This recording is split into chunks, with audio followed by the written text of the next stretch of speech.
উত্তর পূর্বাঞ্চলে রেল যোগাযোগের নতুন পালক। সম্প্রতি মিজোরামের রাজধানী আইজল পর্যন্ত একটি নতুন রেলপথ নির্মিত হয়েছে। আগামী মাসে এই ট্র্যাকটির আনুষ্ঠানিকভাবে উদ্বোধন হবে বলে খবর। হবে উত্তর পূর্বের চতুর্থ রাজ্য যেখানে গোটা রাজ্যে রেল যোগাযোগ ব্যবস্থা চালু হবে। দিল্লি থেকে সরাসরি ট্রেন চলবে আইজলে। এই ট্র্যাকের সবচেয়ে বড় বিশেষত্ব হলো এটি একটি নানা রকমের পরিবেশের মধ্য দিয়ে গিয়েছে। একাধিক জায়গায় সেতু এবং টানেল ও নির্মাণ হয়েছে এই ট্র্যাকে।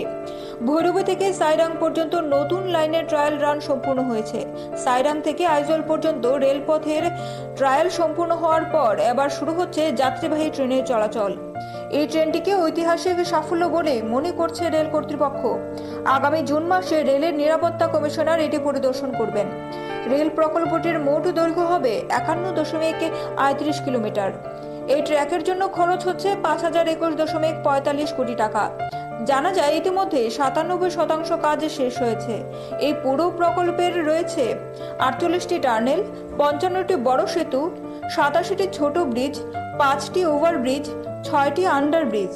এই ট্র্যাকের 196 নম্বর সেতুর উচ্চতা 104 মিটার, যা কুতুব মিনারের থেকে প্রায় 42 মিটার বেশি। আশেপাশের অঞ্চলের অর্থনীতির ক্ষেত্রে এই রোড অত্যন্ত গুরুত্বপূর্ণ বলে মনে করা হচ্ছে। এটি পশ্চিম সিকিমের মানুষের জন্য লাইফলাইন হিসেবে বিবেচিত হবে।